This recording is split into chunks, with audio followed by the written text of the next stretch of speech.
Uh, yes. So if everything is fine, you should be able to see my screen. And if not, I see you. So then make some weird faces, and then I'll know that it's not the case.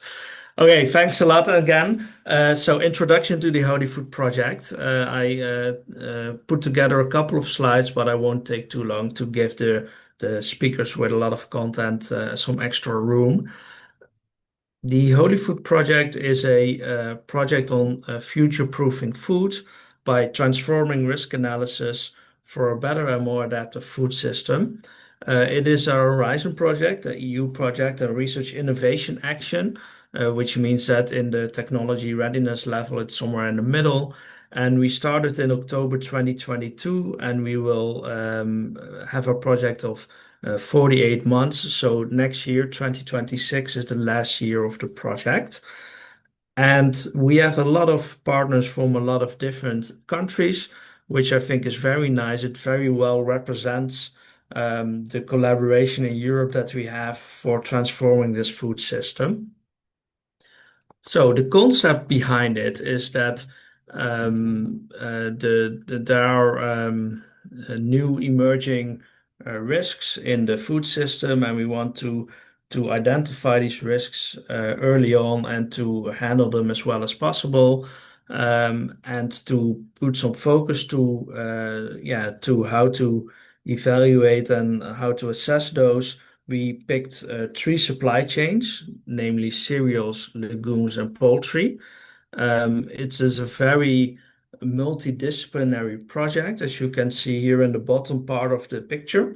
What you can see is that we also aim to focus on farmers, on policymakers, on consumers. So we have a lot of different stakeholders on board in this project that we consult regularly to see if we are going the right direction. And the main idea about these food systems and the changes that they undergo is that there are multiple drivers of change that can influence our food safety and the food production. So, for example, here you see a couple of them pointed out, and let me pick out a couple of them. Environment, climate, and change of climate. If it gets wetter or hotter, then you might run the risk of having new or more toxins, for example, in your crops. Think about mycotoxins, for example.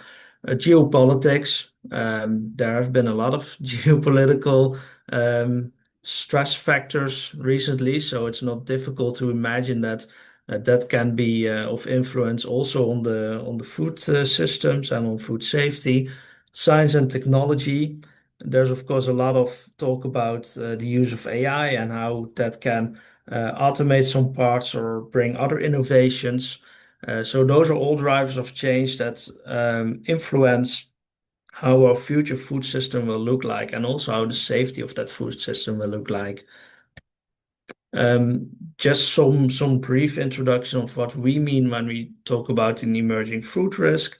We mean that it can come from three different types of sources. So we have a known hazard, but there's increased exposure. For example, with climate change, you might have more mycotoxins in your crops. That would be an increased exposure to a known hazard. A totally new hazard that we haven't thought about yet, or increase susceptibility to a hazard. For example, in elder or in children or in pregnant women, that could be the third option. In this project, we really work together with a lot of work packages, and this is how they are structured in the grant agreement. But I also want to give you a very practical example of how these work together, and then I will leave the floor to the other speakers. So an example is that in work package one, which I am the work package leader of, we make AI models. So we constructed a big database where we pulled together all samples, all measurements of European food safety member states. So that's over 400 million recordings. We collect drivers of change. So we extract characteristics that link to these food products, and we, for example, get the temperature and also certain variables of country. So how nice is it to live in a country? Have trade characteristics, etc. We put it into an AI model, and that way we can predict how many mycotoxins and contaminations there are in certain crops. So that is an AI model. Those are developed in Work Package 1 together with other AI models.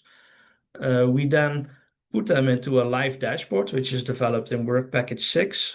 This is a screenshot of the dashboard. The way that it currently is, it's actually already updated a little bit. But with this dashboard, relevant parties can play around with this data and these AI models to see, okay, what does that mean for the thing that I am most interested in? And these dashboards, they are actually using input from living labs where a lot of stakeholders are gathered. And that is in Work Package 4. So as you can see, all these work packages are really tightly connected to get the most out of this project. And we will have some examples of the great research that is done in this project after this presentation. So that was it for me. Thanks a lot. I can stay for a couple more minutes and then I have to go. So, Florentine, great if you can introduce the other speakers as well. Yes, absolutely. Thank you, Bas, for this presentation of the HOLiFOOD project. Now that we have set the scene about the project overall, the idea now is to have some presentations about nice talks, nice researchers, speakers. So we are really glad to have three speakers with us. So firstly, Dr. Novieta Sari. She's a postdoctoral research associate at Newcastle University, and she will do a presentation on the new frontiers in a way of food safety. It involves around consumers, around climate, and around communication. So, Novieta, the floor is yours. Thank you, Florentine. Thank you, everyone, for having me today's webinar. Let me share my slide.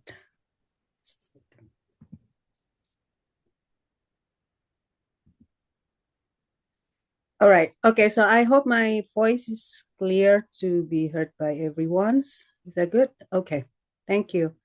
So today, like what Florentine said, I'm going to talk about consumer climate and communication as a new frontier in the food safety, which is pretty much related with what I'm working on in the HOLiFOODs that being briefly introduced by Bas in the beginning. So I'm involved in the work package 5, which is related to science to society. So I'm looking at to see what's public perception regarding emerging food safety risks.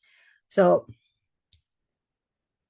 I'm going to bring 4 key points in this presentation. So first, related to the data result that I found in the first interview data, because in the work package, we're going to run another 3 different data collections after this. The survey is still in analysis, and then there's another interview that will be collecting from the vulnerable and then SME. And then the second outlines, I'm going to talk about what's the information that actually received by the consumer or the public, and then what's the fact actually when we are want to link to the emerging food safety risks. And then the third one is I'm going to talk about risk perception factor, the key challenges and perspective, and the last one's related to the communication network and approaches. So okay, so let's overview. So briefly, every time we feel uncertainty and then related to the risk, people very likely will having a mistrust growth. That happens because in the context of emerging risks, people find that the risk that's impacting to the human, animal, and plant health is raised from a new source, unknown things, and not familiar with it. Therefore, the risk communication should put the position to promote the awareness and understanding to enhance trust and confidence regarding the food safety. that related to the climate change. So this 4 package, I'm working not just alone. So we already published the first one. So we have Rodney, Erica, Nicolas, Ladker, Filippo from, and then Leonie from many different countries that's being mentioned in the bus as well. But the interview itself, it's collecting from 4 different countries, UK, Hungary, France, and Germans. So what's the emerging food safety risks in the public perception? Do they understand? Well, apparently, mostly no. As you can see in some of the recite that I put in this slide, they don't know, they feel a mix up, they don't, and not really exactly know what is the hazard stuff. And then most likely is because there's not enough information about the risk, and even though they are aware there is a climate change occur in this around. So there is several others that also I need to pointing out from the 20 respondents from the 4 countries, which is in total 80 respondents that we gather at the and then we interviewing. People basically cannot differentiate between existing food hazard and emerging food hazard. Some of them are aware the impact of climate change on the food illness are interrelated, but they're not sure which one is emerging, which one is existing. And there is because the lack of literacy regarding emerging food safety hazard in education system and media platforms. Insufficient information regarding food safety risks and mitigation adaptations is also is not good enough. And then this is some of the suggestions. So I'm starting with some the data results before I bring it up to the context of communications. So there are some 4 key points that we found in our data results that the citizen priority not present in the governance and the food risk systems, particularly those most deeply affected by the emerging food safety hazard. And this is some recommendations. And then the food risk assessment on often conducted in silo and lacking a holistic approach in broader food risk analysis. And for this, we need cognitive behavior approach that can be applied and promotes awareness regarding climate-related food safety risks to make people understand how to mitigate and adapt for emerging food safety risks. And we need local governance support and act on emerging risks. Why I say this is mostly because what's information that actually people receive, which caused by climate change. So as mostly of the article that I found, and also in some of the news that I'm looking at it, they're not actually differentiate between the difference of emerging and the existing one. They just say, so each year worldwide unsafe food costs 600 million caused by foodborne disease and 420,000 deaths. And then as you can see in the image on this screen, mostly not clearly lead to the exactly how it's a impact by the climate change. Despite the fact, as you can see in the sum of the article, do say that, but it's very complicated to understand by the public. So like, for example, it's like aflatoxins, the mycotoxins that's contaminated the maize or the grains and the nuts, and how the pesticide residue in the maize kernel is something that probably for public is very difficult to understand. So yes, emerging food safety risk is a complex thing. If you can see in the diagram, there's so many elements and variables that been involved and influence how the food contaminations occur because of the climate change. So this is the reference can be seen. So what's the risk factor, right? Perception factor. So the most key challenging about the climate related, if I want to bring in the context of the communications, mostly because one is a social implication and intuitions is can be, people can be aggregate and make people getting worried, or they can undermine that and find that that's not really necessary something that you need to concern or have to think about it. And then the other factor that also can influence the factor of the escalations of the risk and uncertainty is also media framing and agenda setting. And nevertheless, if we looking, and because there are another work package that also working on the media analysis, and I'm sure they can bring more information about that, how the media framing and what the agenda setting is being addressed is very related to how people will shape their opinion about the emerging food safety risks.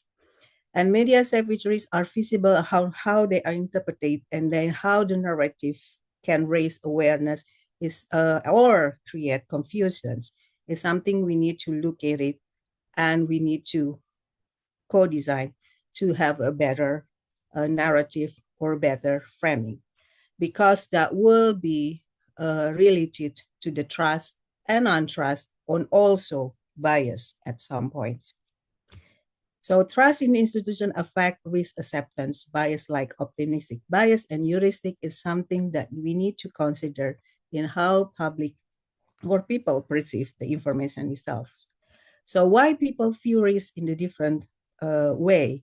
So there is a several point that being mentioned, and also one of them is about natural and technology. So what is the risk actually they trying to frame?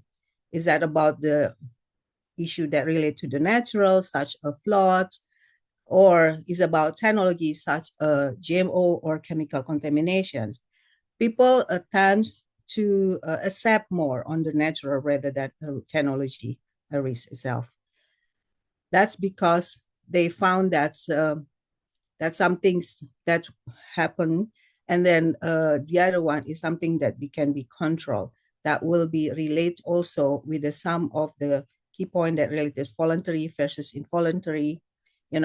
Like when you are willing to take a risk, you normally can be more accepted the consequence of that. Like when you eat sushi that you or sashimi that you actually know it's a raw fish, it will feel threatening because you voluntarily want to take the risk itself rather than involuntary risk, such as contaminated in milk. So the point that I'm trying to address here, the more involuntary public see the risk itself, they're more neglecting and they're more offensive they are feeling about the risk itself. And then the other point view that also important to address is that the risk is familiar or not familiar. For example, the food shortage versus a synthetic chemical. The more you're not familiar with the risk itself, you can just feel like cannot be controlled. Something that cannot be controlled, people very likely will be anxious and feel uncertainty. That will be related to the key point, the next key points. And then the other one is a high frequency and versus low frequency. For example, like people very likely, the expired or the mild food spoilage is more accepted rather than the chemical contaminants, for example, like pesticides residue. And then also, apparently, gender is also have a different point of view in a risk itself, whereas women normally will be more concerned about the risk rather than the male in some case study. So this is the next ones. One thing that probably also related to what Bas mentioned in the work package 1, that actually HOLiFOOD also have to create AI tool and model to bring a better understanding about the emerging safety risk.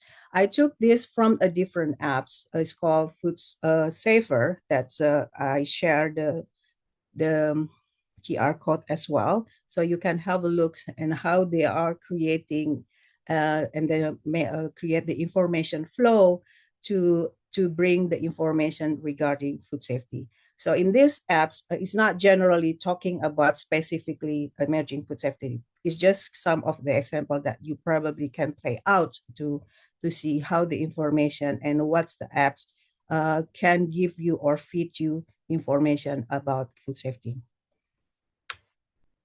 So there is some suggestion that I like to mention in how risk communications should be taken on. So we need a proactive risk communication and management. First, we need to leverage social media information tool, considering the AI itself is begin and then interact with the part of our daily life now. So and also because AI can generate news and algorithmic created is also some things that can give you the reputation and exposures about the food safety risks in the climate change with the climate change concerns. And then it's also mentioned that there is a lot of geopolitics issue that's maybe related to the regulation, for example, between UK and the EU since the Brexit.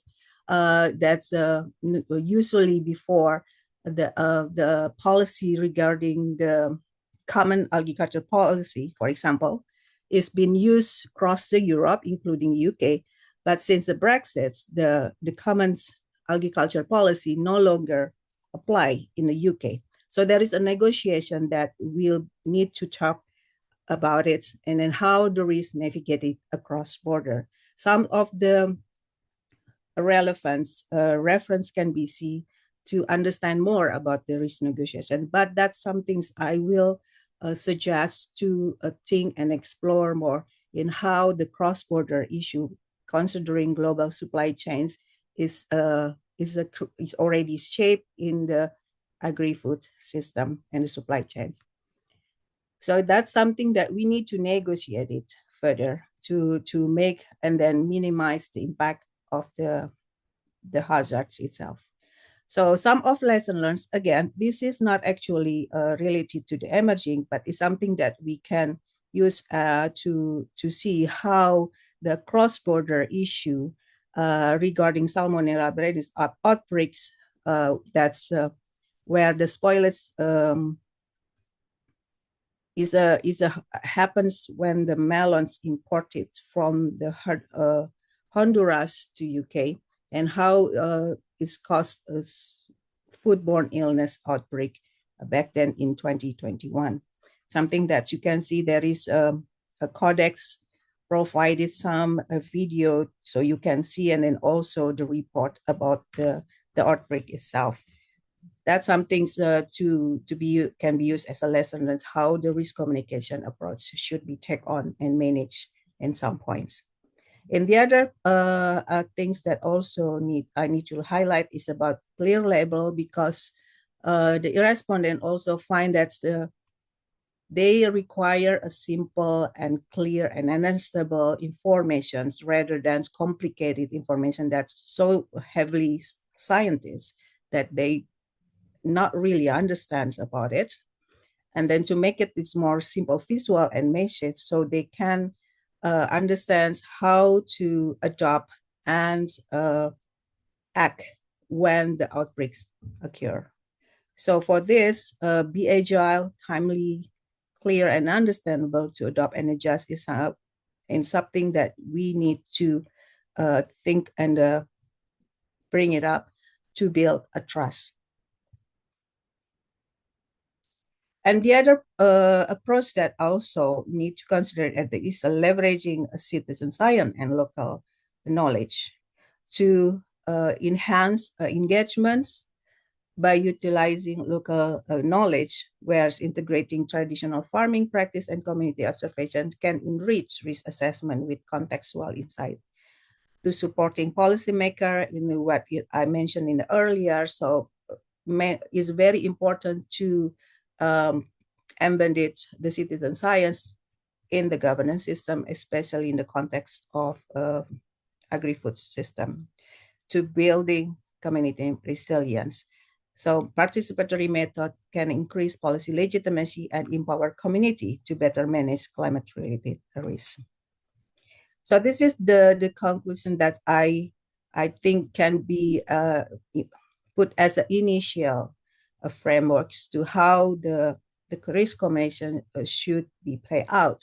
So the citizen's priority, which is part of my work package, is when it's fit for the mitigation adaptation, It can be work silo. It has to be integrated with the holistic risk assessment itself, which is involved with the science technology, big data, AI, something that being modeling in the work package 1, trade-off analysis, which is also related to work package 4 and 3, can guide the decision-making process, and then the exposure that need to be enhanced through the communication network and the literacy, including in the education system. So that's it. As you all know, this is funded by Horizon Program and UKRI. So thank you very much. If you have any question, feel free to ask. And this is my email. For further information, there is a website that you can look about this project. Okay. Thank you, Thank you, Novieta. Thank you for this really packed presentation. I have to say, lots of good information in there. Before moving to the next one, there is like just one quick question that we can take. I know Mr. Whiteside wrote it in the chat, but if you want to say it also out loud, it's about how there is a need maybe to educate people, consumers, a bit more about the risk, and that we should also communicate a bit more about them. I don't know if Mr. Whiteside wants to say something about it. Yeah, thank you. It just I kind of made a point of reference to COVID and the way that the spread of the COVID virus was kind of portrayed to the public, and the fact that they thought maybe there's like a mutation like every couple of months, whereas scientists know that mutations are happening all the time, and kind of contact between people spreading the virus kind of helps the virus to mutate and helps it to kind of proliferate and to stay ahead of the COVID lockdown measures. And just when it comes to sort of like the way in which we communicate the risk, is there not an element of needing to kind of educate beforehand in order to help people to make behaviors rather than just dealing with communicating about processes that people maybe find hard to understand without having a background in that subject?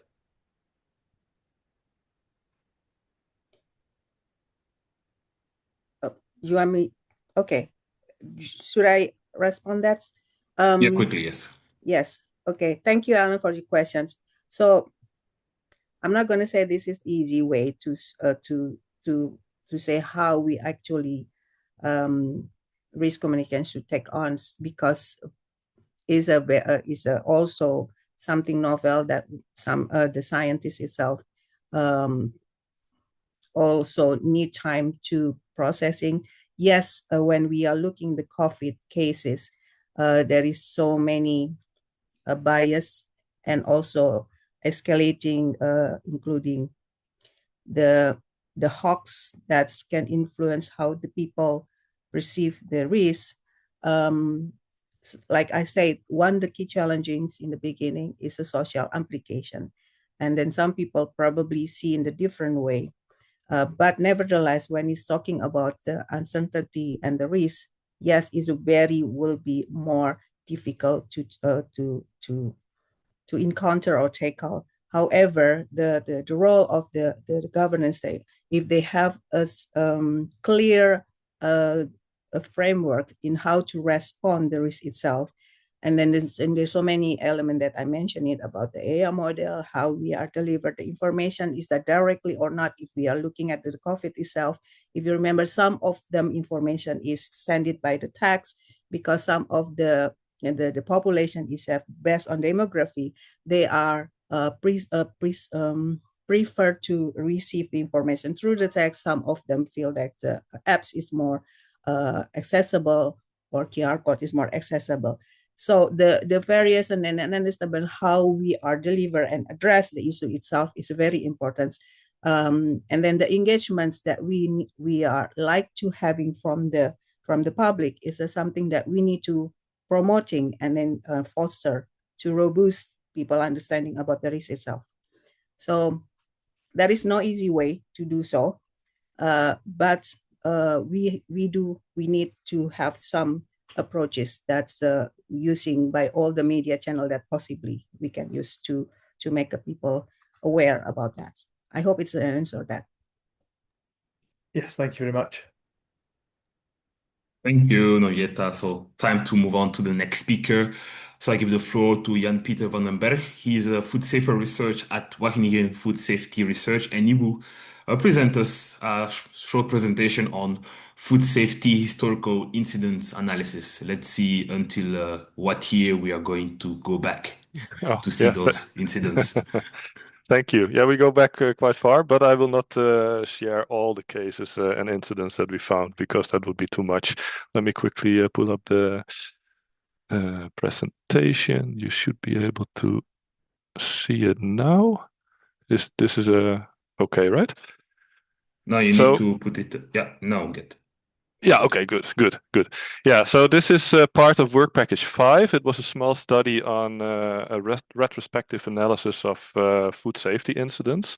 And I will tell a little bit about that, but first I have to explain what this was and who I did this study with. So it was together with Gijs Kleter from Wageningen, Lynn Frewer, Tom Zander from the UK, and Ine van der Vels was also involved. This is partly also showing the results from one of the reports that's on the HOLiFOOD website from work package 5.2. So that's partly in there as well. So yeah, this is basically what we wanted to do in this study is look at historical examples of food safety incidents, so big crises, but also smaller incidents, and see what lessons we can learn from this to prevent or mitigate the risks associated with emerging food safety hazards. So, of course, food safety hazards, as it's written here, they can be a serious threat to public health. We've just seen a presentation where these annual people affected by food safety hazards was shown. So that's a lot of individuals affected annually.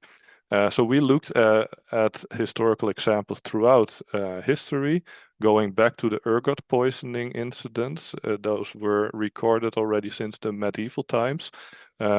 So that's because of these fungi that can grow on grain, but also arsenic poisoning in beer in the UK in the around 1900, where people thought it was smart to use an alternative to sugar because sugar at that time was very expensive. So they used a chemical alternative, I think it's called invert sugar, which contained arsenic. So a lot of people were affected by that. And so despite food safety practices, incidents can still occur. So these historical examples, we learned from it. We know not to use certain alternatives or additives in food anymore. But with new novel food production systems or climate change or other effects, new risks can pop up or old ones can re-emerge. For instance, fungi on grain, that is something that has been going on for as long as there's farming. And with climate change, that can spread more easily because of humidity or temperature or whatever. So what we wanted to do is record or make an inventory of historical examples, look into the causes and drivers, and maybe say something about how to improve food safety, and maybe also some advice on developing measures. So that's what we looked at. So the research methodology in this case was a scoping of gray literature. So we looked at reports, news briefs, but also we supplemented that with academic literature, not only gray literature, but that was done through what we call snowballing. So we have a reference and we start looking further and further to find more information on these examples. We included large crises, such as, for instance, the dioxin crisis or the mad cow's disease from around the year 2000. Melamine is one of the big ones that is often cited right in news briefs because so many people were impacted. But also smaller outbreaks were included. We also looked at feed.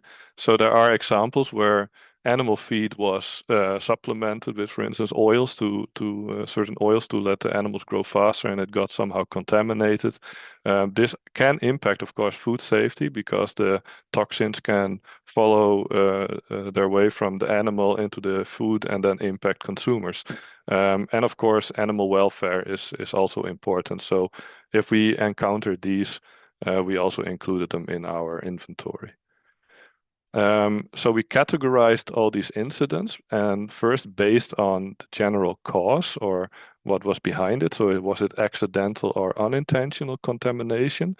Was it food adulteration or food fraud? That's also possible. And there were also some cases of intentional food poisoning where people added toxicants to food for instance, bioterrorism terrorism purposes, or poisoning a competitor or something like that.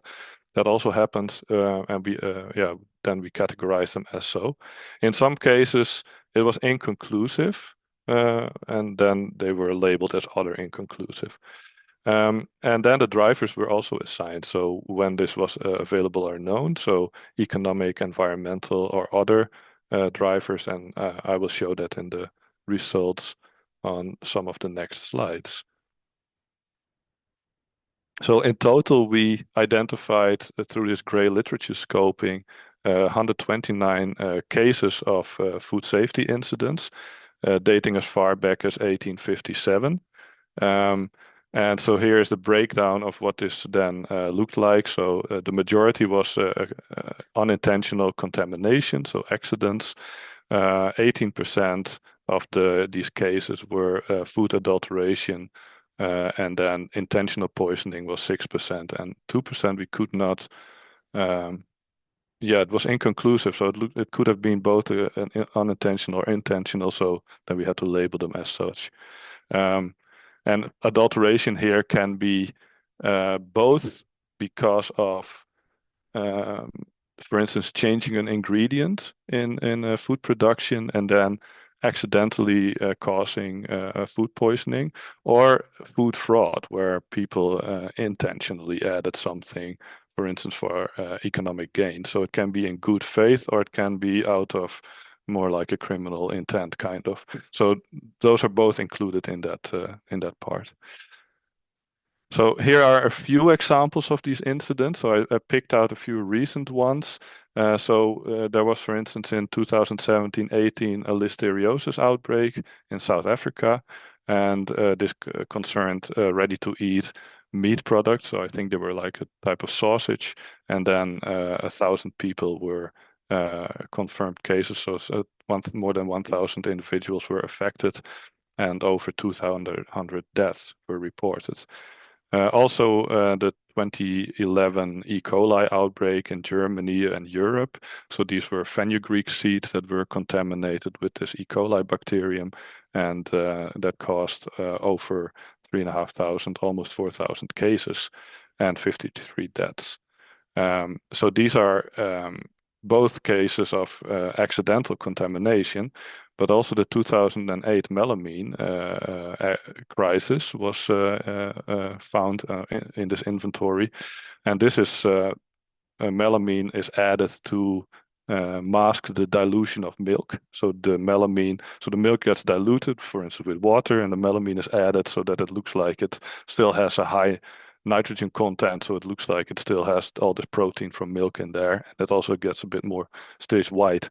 So that is, of course, a form of food fraud, and that can also be very dangerous. So approximately 300,000 people were affected by this. It can be more because we don't know the exact number, and 6 deaths were reported, and those were all infants, because this melamine causes kidney failure, and that is, of course, disastrous for young individuals, and so that caused the death of 6. That's official reporting. It might be more, and it might be people that got ill, but not pass away from it. But this is, of course, a big crisis back then. So if we then have the breakdown of all these accidental contamination incidents, we see that the majority are chemical contaminants, but this is, of course, a bit biased, because when you go back to 1857, there was no microbiology yet, so we could not really determine back then, of course, the causatives from a microbiological agent. So that's a little bit biased, maybe, but nevertheless, we can see here that heavy metals and pesticides and organic pollutants are the largest parts of these chemical contaminants.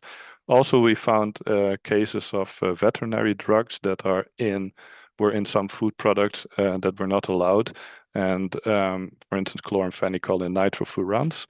I think nitrofurans are not even allowed to be used in certain countries anymore because of a link with carcinogenic properties of this compound. And then we had a breakdown of other chemical compounds like iodine, ethylene glycol, and other components. Ethylene glycol was, I think, in a few cases where it was added to cheap wine to make the wine taste sweeter. So I think that's what the ethylene glycol was, and that caused also sickness and death in a certain amount of individuals. The microbiological contaminants, they were mainly the E. coli, Listeria, Staphylococcus aureus, and Salmonella. So those are the major foodborne pathogens of a bacterial origin. And also one case of norovirus and BSE TSE. And BSE TSE, that's the mad cow's disease crisis in the late 1990s. So that's only one incident, but of course that's a really long period that the sector was affected by this, but we counted it as one. Also natural toxins, 20 incidents, mainly mycotoxins, but also phytotoxins, and this includes, for instance, the co-harvesting of seeds with, for instance, glycoalkaloids during harvesting. So that's added here. And 2 cases of boncrecic acid, which is an acid produced by a pathogenic bacterium during fermentation of certain food products, and that's also included. And that makes a total, including the other contaminants, a total of 96. Food adulteration incidents, those were far fewer, only 23 cases. These mainly consisted of, for instance, adding coloring agents. This can, for instance, be done with chlorophyllin, where people add to cheap olive oil chlorophyllin, and it looks a little bit more greenish, and then it looks like extra virgin olive oil. So then you can sell it for a higher price. So a lot of them are for financial gains. What else do we have here? Yeah, the low quality products like in cooking oils, also inferior meat. So for instance, adding horse meat to beef, that was also a food safety incident. Yeah, maybe less toxic, but it's still a form of food adulteration. And swill milk, that was where cows were fed cheap side streams from distilling and brewing. And then alcohol and other toxicants were ending up in the milk, and then you get swill milk. That's from, I think that's a really early historical example from the late 1800s that we also had in there. The melamine and animal growth promoters. There were a few cases that we found in our literature research of, for instance, clenbuterol and other growth promoters being added to animal feed or injected, and that ends up in the meat. So those are those incidents. When we take all these together, we made like a plot of the causative agent and whether or not the actor is aware of it or not. So then you get the intentional and aware, which is in our study seen as a malevolent act. So malevolence or negligence can also be. So those are basically food safety incidents where the actor clearly has an intent to either poison or cause do something for financial gain. So adulteration is also part of that.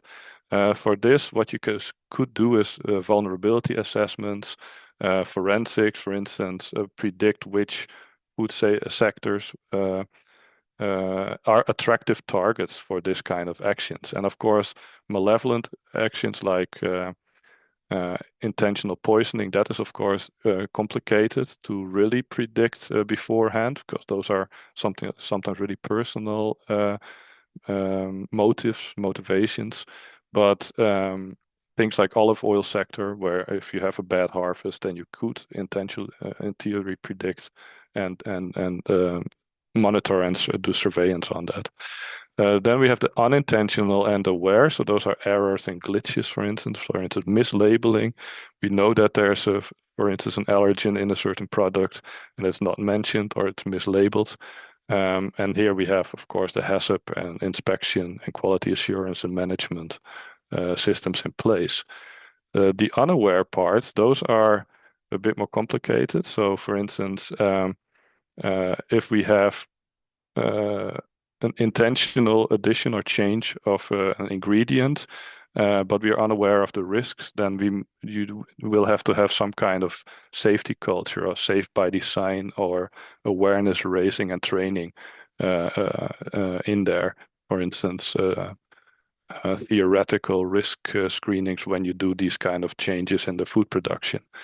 And then we have the unintentional and unaware part in the lower right corner. Those are unknown unknowns, basically. So those are difficult to predict. And they might be caused by changes in climate or other causations.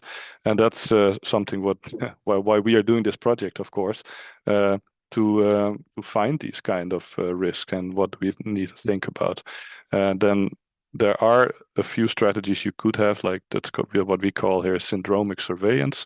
So we do a monitoring of general health symptoms, and we do in-depth analysis of deviating trends, for instance, in climate, in food production, and in other parts of the food production system and are in the food production chain. And maybe we can somehow prevent or mitigate these risks if we can pick them up. But of course, that's the most complicated one in this instance. So when we take these together, what kind of trends did we find? So the drivers, which I mentioned before, are economic, environmental, and there's other ones, but also the malevolent activities, totally on the right side, right-hand column. And food adulteration and accidental contamination, they have a few things in common on the economic part, and they are listed here. So value increase can be a cause for food adulteration, and all the other examples that I mentioned before. I don't know if I have much time left, so I will not go into detail into this one, but this is, in a nutshell, everything that we found in our study, all the trends and drivers. So the conclusions here are that, a lot of food safety hazards are an intrinsic part of agriculture and food production. For instance, Salmonella, E. coli, all these bacteria, they are there for a reason because they are part of food production, but there are guidelines and standards in place to control these. And HACCP is one example of those. So they are very valuable to use to manage food safety. Hazards related to food adulteration and food fraud, they can potentially be predicted when you monitor, for instance, the attractive targets for such activities. And there are big projects and monitoring systems available for that also. And we found some news briefs on people getting arrested because they were frauding with olive oil, for instance. So it is yes, as with anything, it's difficult to track, but something can be done to control it. Climate change may have a wide range of impacts on future food safety, and this is often linked with the geographical spread of these mycotoxigenic fungi, and also increased extreme weather events. So floodings can cause toxins to get onto the fields from outflow from rivers and other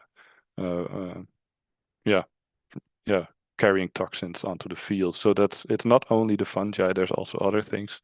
And so specific measures may be necessary to ensure the food safety. Our main result or conclusion was that a combined harmonized food safety approach, routinely updated with information from past incidents, may help prevent future food safety incidents.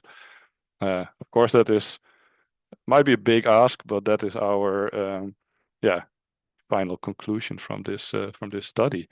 Thank you for your attention. I hope I left enough time for the next speaker, and I will stop sharing now. Thanks so much, Jan-Pieter, for your presentation. And yeah, for sake of time, I will go directly to the last speaker. But if you have any questions, put them in the chat. And also the speakers, please be aware of the chat. If there are some questions, you can respond to them directly there. So I give the floor to the last speaker. She has a lot of energy thanks to her coffee also. It's Dr. Saher Hasnain. She is assistant professor at the Roskilde University of Denmark, and she will present her work on climate change in the UK food system and also some potential regulatory policies that could be implemented. Thank you. Thank you, Florentine. I hope everyone can hear me. And thank you very much for the speakers who've gone before. You've saved me a lot of time as well. Let me just share my screen. Okay, present. Oops. Screen. Okay, can I just double check that everyone is seeing the right thing? Great. Okay. Good to meet everyone. I will primarily focus on the gap between regulation and then practice, and where we have some of those absences between science talking to policymakers correctly and then everyone talking to consumers correctly, and in a way that we are including everyone's experiences, like Novi mentioned as well. So today I will be focusing primarily on 4 things, and this will be, I'll try not to go into too much depth on a lot of the basic material because the material is already in the public domain, and the earlier speakers have done an excellent job in going into some of that detail. I'll focus a bit on the research project that looked at the climate change impacts on food safety. The difference between this and some of the earlier work is that the primary focus was on near-term impacts, so that's within the first 5 years from when the analysis was done, and from the perspective of a regulator in the food safety space.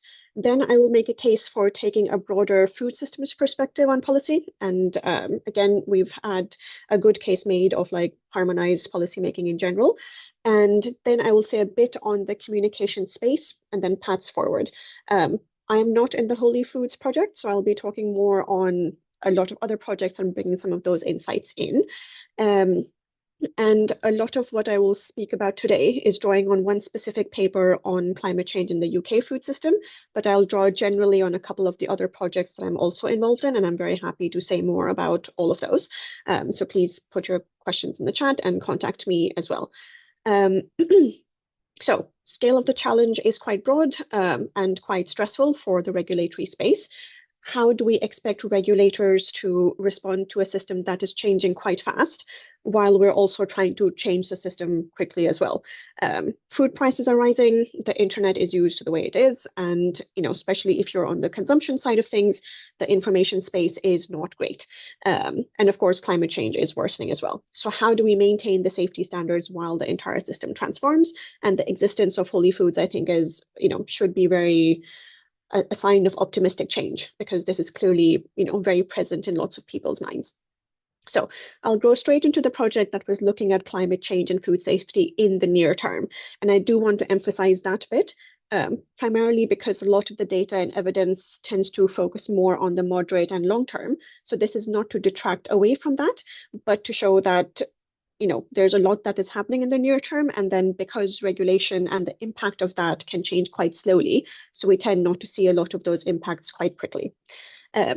I'll say a bit on what I mean when I talk about food systems, and Novi presented a very good, Bas also presented a very good systems map, and I think there's lots of similarities there.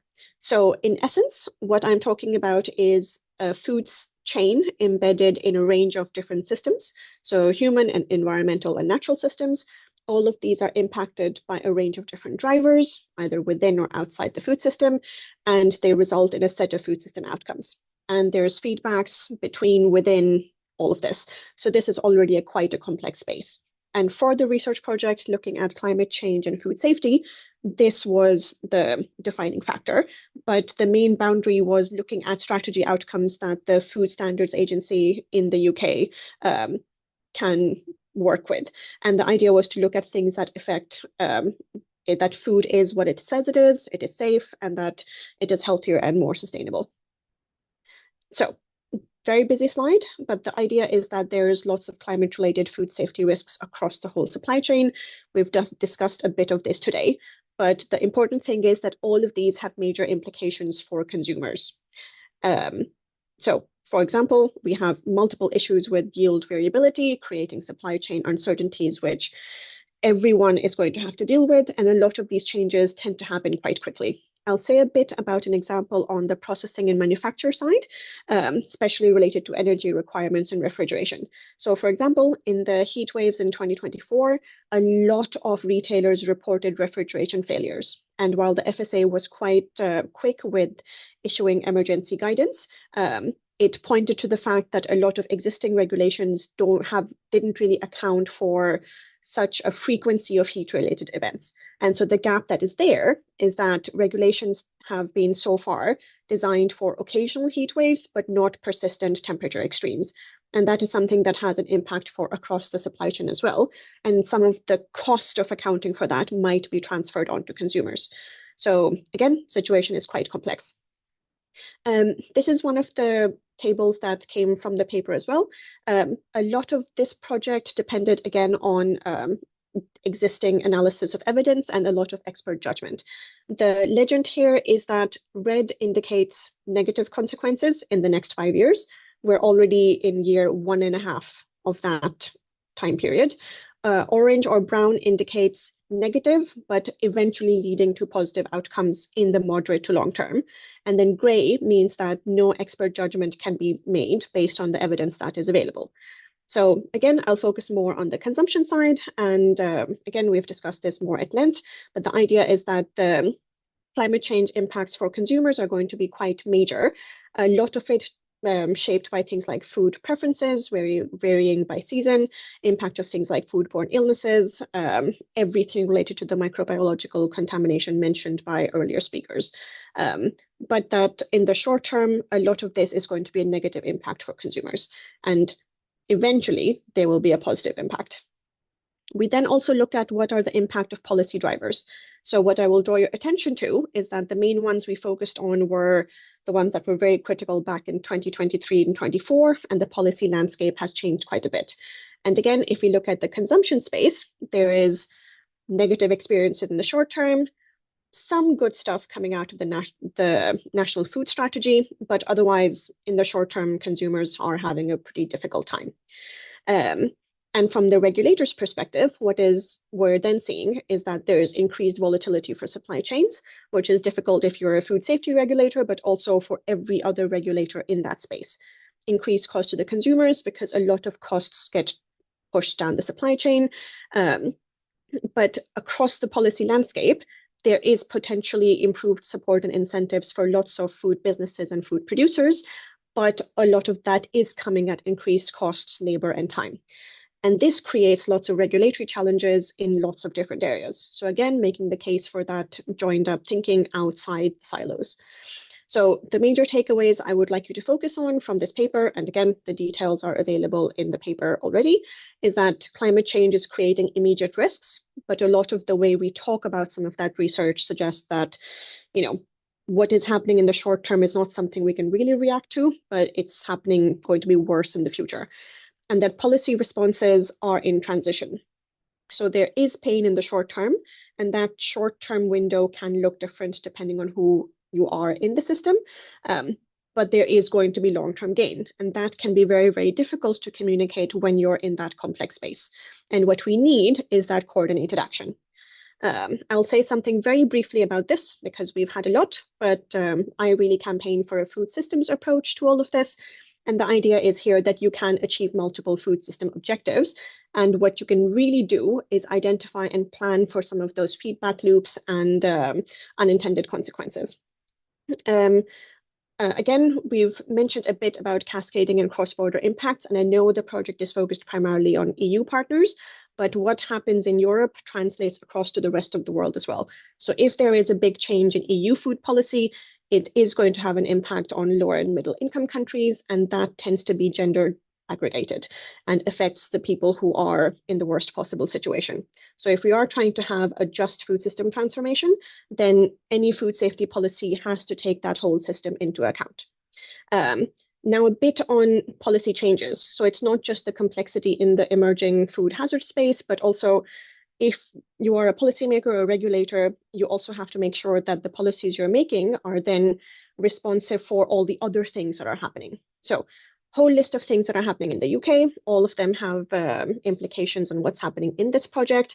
I'll focus primarily on the regulatory sandbox, which again, the idea was to respond to the fact that I think over 450 applications were put forward for the FSA after Brexit, but only 63 were completed. So that's a very, very slow rate of response. And so the UK's response was to streamline some of this process and then add a regulatory sandbox. So a takeaway could be to consider sandbox approaches. Same with local and sustainable sourcing. The trend is that more climate conscious consumers want a lot of low carbon food that may be local, but there is no real guidance for that. And then how do you address some of the potential greenwashing risk, but then still develop an evidence-based sustainability criteria? And that again is quite complex. So going straight through into policies, frames, and storytelling. And again, Novi placed a very, very good baseline for me on that, because the communication landscape is quite complex.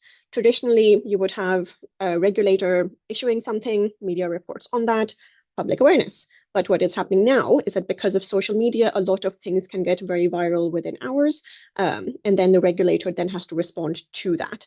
And the way that social media works is that it really amplifies fears. And we can debate on what is a legitimate fear versus not. But in any case, if someone in the consumption space is stressed, then that has to be addressed. And here it is important for everyone, not just policymakers, to think about policymaking and regulations as storytelling. So to be very clear on who is caring about what you care about, and being very clear on who it is doing the thing. So a lot of the recommendations we've seen today, we need to be clear on who is the person who is doing something. And then what are those principles, running threads and frames in that policy story? And for this purpose, in the FEAST project, we're doing a lot of work on frames and counterframes. Frames are the mental models. So this would be a public health crisis versus an individual responsibility problem. Narratives are those big picture or explanations that organize events. And stories are the very specific, for a farmer or someone's transformative journey. The reason we want to think about this when we're in this space is because frames help us diagnose the problem. So is food security a production problem or is it a distribution problem? And narratives provide some of that cohesive plot for change. So especially if you're looking at this from a food safety perspective, are we thinking of this as an industry problem or something a consumer has to react to? Do we need a bigger picture narrative that's thinking about food system transformations? I don't know. But then stories can offer that very concrete example. So like the inspiring story of, let's say, a pig farmer transitioning to be a bean farmer, and then what are the things that really helped them. So given all of this complex situation, what is the path forward? And I put some recommendations here, and the speakers before have also given some really, really good ones. And of course, looking at all of this, we do have to think about how can we collaboratively develop standards that are good for everybody. The difficulty is that we must be very specific. What mechanisms are we talking about? What does it look like in practice? Who is going to have to do something differently? What does support mean? Is it money or time or skills? How long will it need to last? Who is paying for it? And then who acts on the warnings? And all of these questions need to be asked across the whole system, because anything related to food safety is not just in the food safety realm, but it's having an impact on so many other stakeholders who might not necessarily be on the table. And then the problem is that we end up repeating a lot of the same types of patterns. Like, consumers don't have education, but we're assuming that it's because they lack awareness, but actually it is because they're trapped in a system that might not help them make that. We need more innovation, but what that usually means is that it ends up serving those who can pay. Regulations need to be streamlined. And if you are a regulator, then that can be quite annoying because it doesn't actually say what that means in terms of your practical activities. And same with things like voluntary standards. So how do we function in all of this space without repeating the same problems? And the thing that gets missed out is that there's a pretty big elephant in the room about power. So who gets to set the agenda? Who decides what is evidence? Who decides what we measure? Who is bearing some of those transition costs? And the problem is that a lot of the policies in the space, and I'm not going to pick on one sector or the other, is that they are in the same power structures that we're trying to challenge without actually changing anything, because nobody can actually give up power. So questions we're comfortable answering is, how do sandboxes work? How can we make sure that researchers are talking to policymakers and consumers in a good way? How can we make sure citizens are more involved? But the questions we really should be answering are related to those elephants in the room, right? So basically, can we have those honest conversations, because they have a big impact on all of the other nice recommendations you want to be doing about winners and losers, about evidence and assumptions, repeating failures. Like we've seen, upsetting farmers in Europe isn't a good idea. So then why is UK trying to do something similar? Like, what is it that is actually difficult? And if we talk more about citizens, given the context, citizen science is really powerful, but only if citizens have the power to shape outcomes. So how do we make sure that that participation is not tokenistic, and how do findings actually change policy? So again, like, it's how do we keep making sure we're not just tinkering in the edges and doing, saying the same recommendations that are either not specific enough or either not targeted enough, or saying something that literally cannot be done. So the reality is that consumers face real constraints. Policymakers have to navigate entrenched power structures that may also change with different election cycles. And then how can you future-proof something in that difficult context? And food systems respond to incentives that favor concentration over true resilience. And finally, you cannot regulate your way out of systemic vulnerabilities. And the complex story is the necessary story when we are in this space. So, okay, I will stop there. I think I might be just over time, but thank you very much. And I will just exit so I can see people. No, amazing. Really, Dr. Hasnain, really thanks a lot for the presentation. Thanks to all the speakers for the presentation. They were really packed, really insightful, and really necessary as well to understand a bit more in this complex universe that we are working to in food systems and climate change and so on. We are a bit over time, but that's my fault. But at the same time, it was really important to let every speaker the time to really explain what they wanted to explain in a mattered way. So also, of course, to the attendees, thank you very much for being here and staying here, even if it's like 10 minutes after lunch, but it's time now for you to eat as well. One practical thing is that I will probably next week share to you, for those that have been attending here, a short email with the presentation that you could find on the HOLiFOOD website, and also the video that you could find on YouTube. So you just have to wait a couple of days if you need more information, and also the contact of the speaker, their emails, if you want to reach them directly. I'm sure they will be glad to receive your questions and remarks. I see that there is a final question over there, but you responded. Okay, perfect. If there is nothing else, then thank you so much, everyone, for attending. I hope you had a nice time, and let's keep in touch. Okay, thank you. Thank you. Thank you, everyone. Have a nice day.